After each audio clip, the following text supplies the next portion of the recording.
Well, I tell you what, this is the first week of August, and this is the weekly update. This is Friday. It's Friday, and you know it's what a week. I tell you what's happened. If you see, there's water coming in. Now, all summer long, what's happened here at the Stick Marsh? Let me explain something. They've had a drawdown. They drew this whole lake down 5 feet, but this week they decided to fill it back up again. So I'm probably the first boat. This boat right now is probably the first boat up in here because it's been so low, and even coming across, it took me about an hour to get across. There's a lot of stumps. The water's still 2.5 feet low. But I kind of picked my way through there, and I hit a few stumps. It's not recommended to run right now, but I'm here. I'm here. And I'll tell you what we did. I brought my airboat in here yesterday, and it was just big time because I could run the airboat right here in time. The cable was fitting here. We caught 60 bass. We had a whole bunch of 5-pound bass. We had 6-pound bass. We had 7-pound bass. And let me show you how we caught them. Okay, first of all, what I like to do, when you have a little bit of cloud cover like this, is I like this Spro Pop 60. It's such a cool plug. What I do, I just throw it out there. I don't have to make a long cast. I just throw it out there, and I just fish it real slow and easy. See, I'm just drifting along in the current, just barely moving along. Just barely moving it. Just barely moving it. I don't know if they'll let it bite right now or not. That's been some of the bigger fish have been hitting this Spro plug. Now sometimes what I'll do when I'm anchored up the cable a little farther out, I'll do a second deal. But right now, I didn't get a bite. I'm kind of surprised I didn't. I didn't get a bite. There's another way to do it, and that is this way. This is surprising how this can work. Sometimes I'll just go way out there in the current, okay? And just actually throw it in here and just let it drift all by itself. And it's amazing. I'll put it in a rod holder. And it's amazing how often something will just come up and eat it and just take it. And it's just drifting in the current. It's just drifting. I caught a 5-pounder yesterday. I just held the rod, and I was talking to the guys and helping them with their tackle, helping them with their worms and stuff. And boom, a big old bass hit the plug just like that. It's better early in the morning. So this plug right now is this afternoon deal, and I don't know that they're going to bite it. So that's just one thing. Okay, so let me just show you the second combination. It's hard to beat. And the second combination is a white chatterbait. Now, there's a lot of different things to throw here. But this is a white half-ounce chatterbait. Looks like the shad that's in the water. And I'm just making a long cast. Looking like this. Right across the current. Okay. And I'll just slow roll. I'm not going to run through it very fast. I'm just going to do it slow and easy. Barely just keep going. Just got to keep vibrating back and forth. It's amazing some of the fish that are in here. There's 6 and 8 and 10-pound fish in here on occasion. I had a guy last year, John Paul Jackson. He was running the Outback restaurant in Naples. He threw a Carolina rig. I'm going to show you the Carolina rig right over there. He threw it and he caught a 10.5-pounder. So that's the kind of fish that you can catch in this moving water. But moving water is the golden key. It's just been this week that the fish are in here. It's okay. Well, that didn't work. Okay. But that's just one combination. I'm getting down to the degree. Okay. Let's take another lure. The white fluke. I'm working to the better lures. That's a white fluke. 5-inch fluke. And what I'll do with that, again, I'll just put it up in the current. Okay, and the fish kind of come up on top. I mean, they don't necessarily get to the bottom. Some of them are on the top, but they're hitting actually the surface floor. Things like this fluke,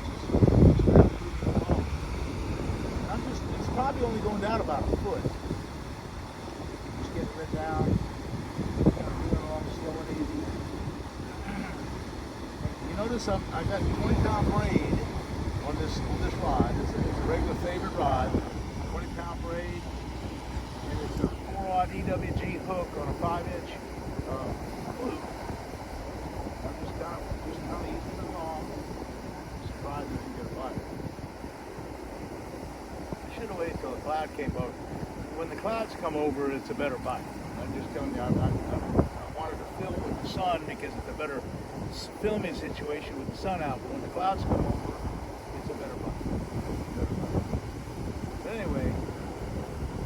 work. But I tell you what we caught about 30 bass on yesterday. Let me just show you the main deal. And the fluke's good now. All these other lures are good. The main thing is this one. Here's an old salty rod and reel. It's got I got 30-pound braid on it. I got a regular 5-inch stick worm on there. Okay. I got actually about a 1 ounce weight. And here it's a Carolina reel. Here it's so cool because you don't have to throw it too far. You can throw it all the way across the current if you want. But basically, I'm on the bottom. I'm just dragging it slow and easy. And I'm just kind of just pulling it on. See what I'm doing? I'm just dragging it. I'm not popping it. I'm just dragging it, just slow.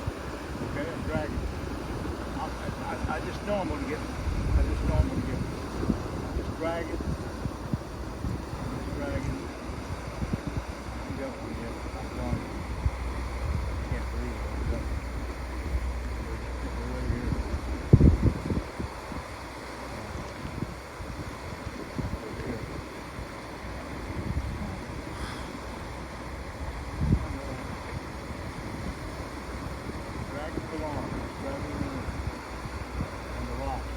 Gravel. There, see that taking it? It didn't take too. That didn't take too. That deal right there with the Carolina rig. Yesterday it caught us about 30 bass, and it was just 100% efficient.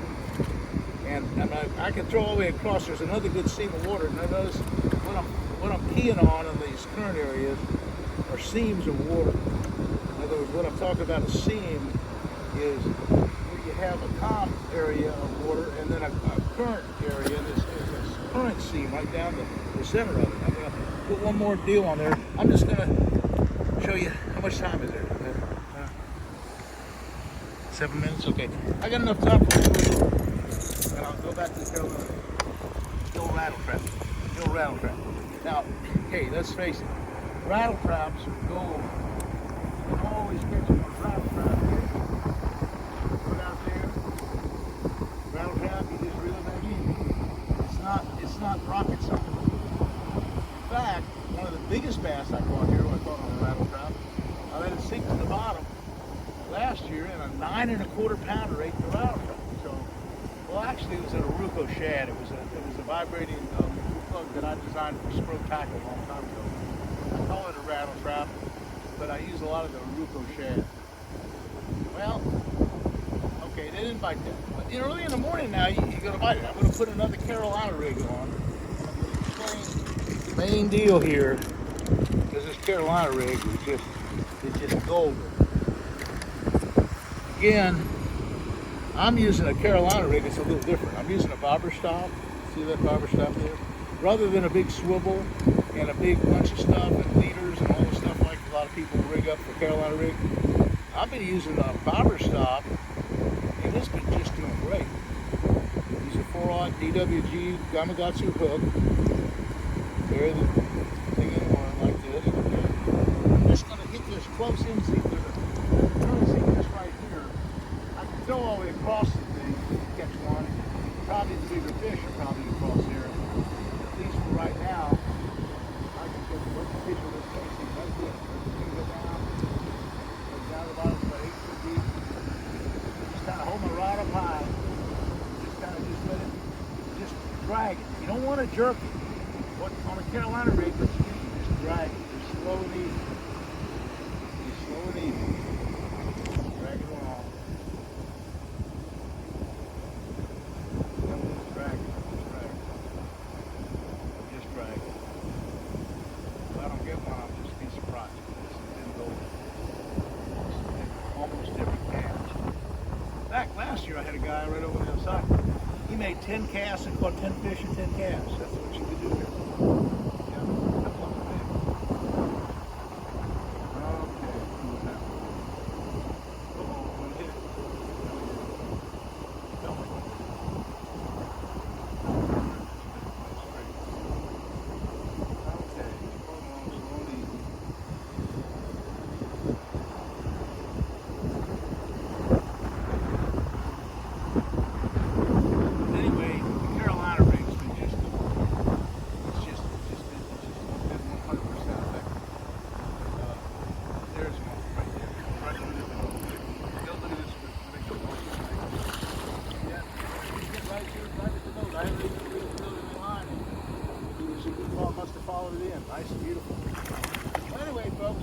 that's kind of the deal with moving water. You have to think of all the different lures I talked about. The Carolina rig being probably the best one. That's a nice quality bass. That's the kind of bass we catch here. And yesterday we caught over 60. Most of them bigger than this, or at least an awful lot of them bigger than this. So, moving water is the key. Here on the St. Johns River Marsh, there's 6 or 7 of these structures.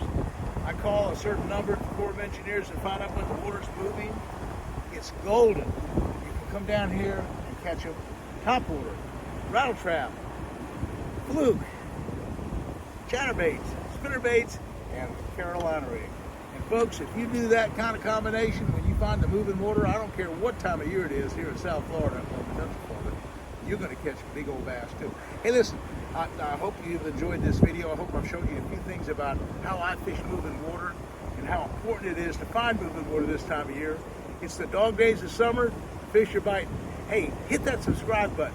I tell you, folks, fishing's red hot. See you again soon.